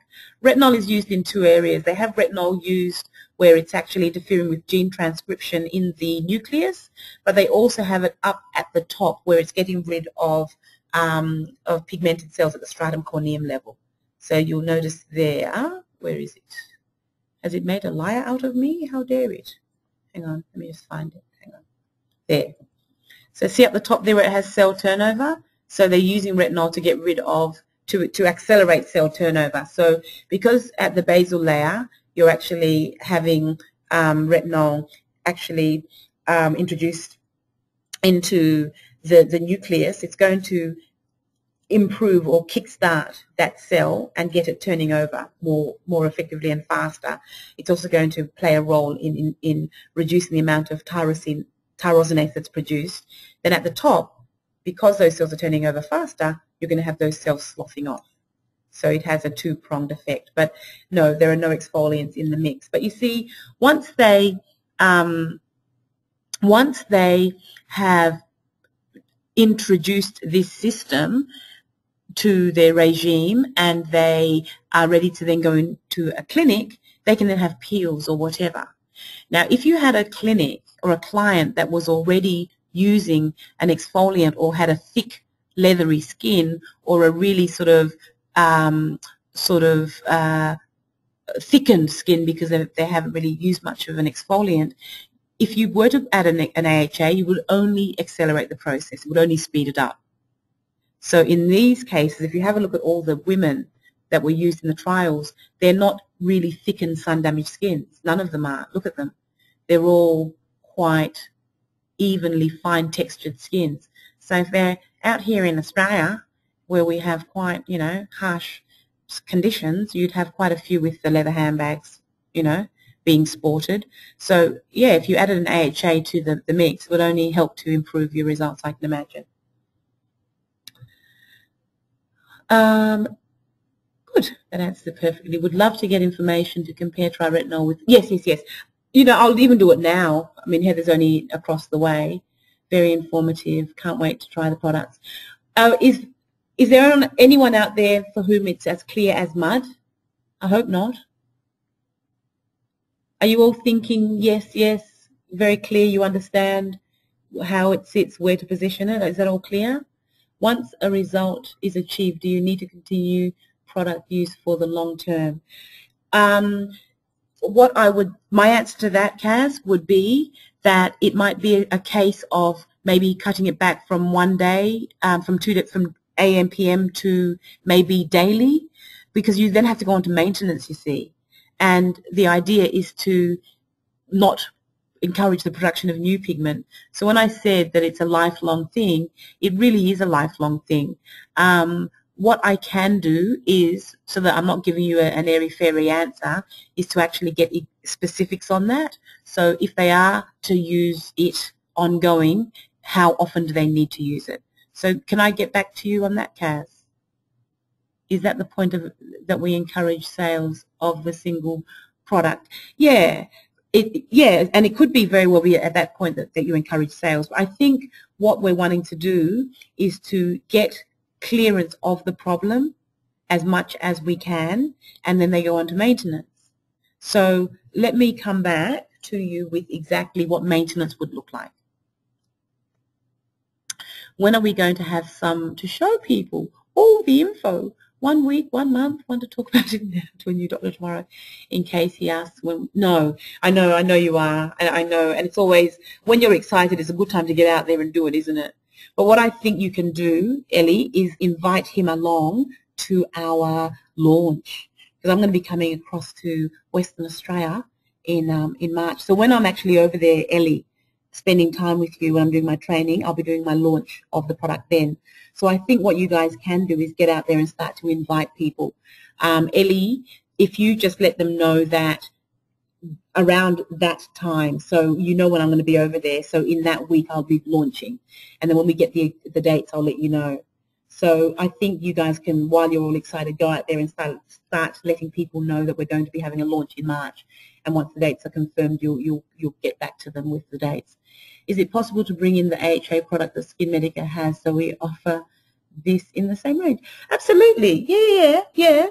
I can find out. My only hesitation with that is finding out whether there's enough of a market for it. I will put it down on my list and talk to Heather about it, because some people do want to have all of the products in the range and have it uniform. So the first question was samples. The second question was, when can we show it? Third question was, AHA in New Zealand. Can we have it here? Okay. Janine, will we have an invitation that we can have to invite doctors? Yes, yes, yes, yes. There will be an invite. So marketing will be putting an invite together, Janine, for that. Janine, I didn't hear your voice once. Did you enjoy it, love? Nain, where's Nain? Yes, good. So is everyone happy? Are there no questions? Did I answer them all very clearly? Because we have a whole half hour. So you'll get an early mark if you don't have any other questions. You know you can always email me. So what I'm going to do is I'm going to send out my little sheet that I put together for the educators. I was very succinct. I love that word, succinct. Thank you, Trace. I'll send out the additional information to you, and that will help explain that slide. And then we'll organise to have that. We'll organise to have that presentation, the relevant slide laminated as well. Okay. So I'd like to thank you all for your time. Guess what? It's 5 o'clock. So thank you all, and you know you can come back to me with any questions that might follow. Have a good night. Bye. See ya.